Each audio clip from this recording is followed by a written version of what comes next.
problème de Tariq Ramadan. Moi, je ne suis pas tout à fait d'accord avec vous parce que j'ai lu sur Internet pas mal de travaux de musulmans qui se posent des tas de questions sur le Coran. Non, mais ça c'est bien. Ils ont même introduit la notion d'incorporation. Vous savez ce que c'est que l'incorporation dans le Coran?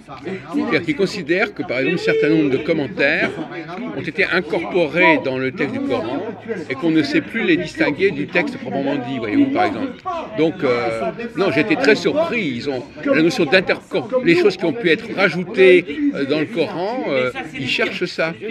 Et ils sont tout à fait d'accord. La preuve, c'est que s'ils sont critiques par rapport à la Torah, s'ils sont déjà critiques par rapport à la Torah en disant qu'il y a des choses qui ont été modifiées, ils le sont tout autant par rapport au Coran. Le Coran, apparemment, dans l'islam, les autorités, le Coran, il est incréé, il est descendu dans le prophète l'a révélé. Non mais d'accord, mais n'empêche qu'il ne peut pas être... Personne ne peut... C'est la perfection.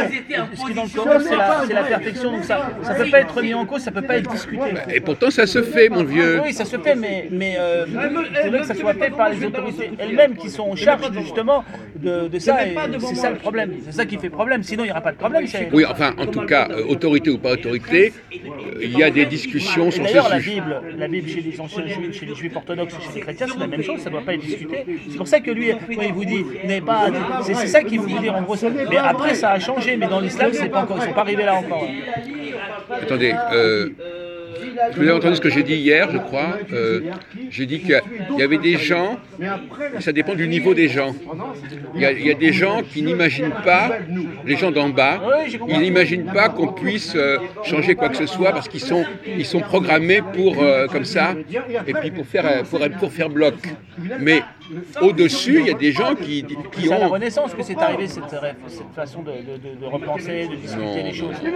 À mon avis, c'est dans les gènes de l'humanité, ça. C'est pas... Avant, ça se faisait pas, mais... Non, mais écoutez, mais si, regardez les philosophes grecs, etc. Enfin, non, mais il y a eu...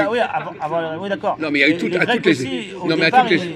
toutes les époques, il y a eu ça. Oui, mais ça, là, on parle de la civilisation, son début, son milieu, sa fin. Mais la civilisation chrétienne, la civilisation chrétienne, c'est ça, c'est la Renaissance qui change les choses. Mais chez les musulmans, il n'y a pas eu cette fameuse Renaissance. Moi, je suis sceptique. Je suis sceptique. Il y a comment il s'appelle Moi, je suis pas contre. Qui est mort l'année dernière. Pour ni contre, mais je constate. Non, mais justement. Malek Chebel. Faut y aller. Oui, je sais. Malek Chebel, qui est mort l'année dernière, qui voulait faire l'islam des lumières. Oui, mais Malek Chebel, c'est pas Malek Chebel, il n'a aucun poids dans les universités. Malek Chebel, c'est Malek Chebel. En France, chez Gallimard, avec le cocktail, il fait le malin, mais s'il va en Maroc ou s'il va dans les universités là-bas où il y a vraiment les autorités, il ne le calcule même pas. C'est qui suit. En plus, c'est un averti. Je veux dire, il le jette, il le pousse. Il ne lui parle même pas, il le regarde même pas. Malek Chebel, mais oui, je suis désolé.